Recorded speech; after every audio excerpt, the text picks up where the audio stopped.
Pour terminer, voici 3 extraits des actes 4 et 5 de La Tempête, 1611, la dernière pièce entièrement écrite par Shakespeare, où il met en scène dans des vers d'une sublime beauté sa vision de l'humanité. Prospero, ancien duc de Milan déposé et exilé par son frère Antonio sur une île de la Méditerranée, renonce à se venger de ses ennemis, qu'une violente tempête a opportunément mis à sa merci, et abdique solennellement ses pouvoirs de magicien. Renouant avec l'idée de la vie perçue comme une pièce de théâtre, il médite sur la brièveté de notre passage en ce monde, où nos perceptions ne sont qu'illusions et songes vite dissipés.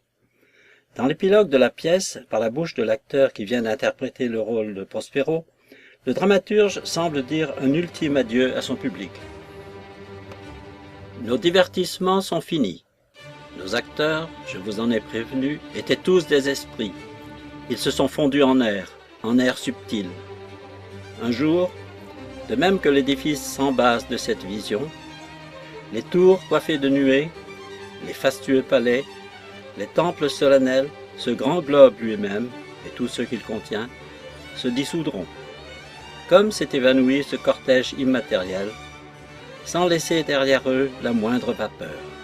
Nous sommes de l'étoffe dont sont faits les rêves, et notre petite vie est enveloppée dans un somme.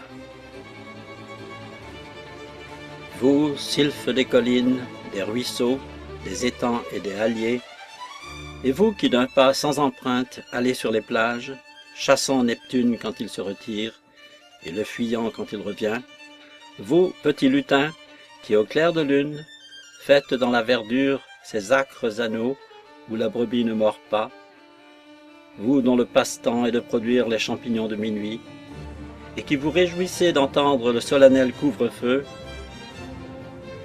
vous, à l'aide de qui, tout faible maître que vous êtes, j'ai obscurci le soleil en plein midi, évoqué les vents mutins, soulevé entre la verte mer et la voûte azurée une guerre rugissante, mis le feu au redoutable tonnerre qui gronde, et brisé le grand chêne de Jupiter avec sa propre foudre, vous, à l'aide de qui j'ai ébranlé les promontoires aux fortes assises, arraché par les racines le pin et le cèdre.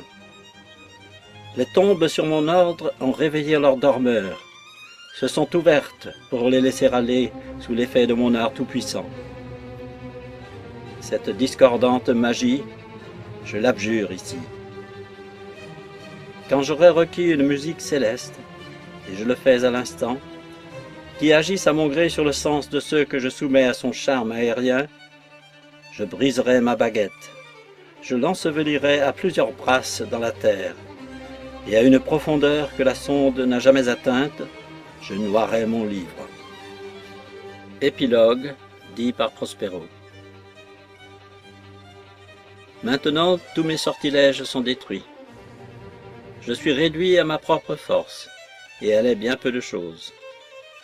À présent, c'est vrai, vous êtes maître de me confiner ici, ou de m'envoyer à Naples. Oh, puisque j'ai recouvré mon duché, et pardonné aux traîtres, ne me laissez pas demeurer, par votre charme, sur cette île nue. Mais délivrez-moi de mes liens, à l'aide de vos mains complaisantes.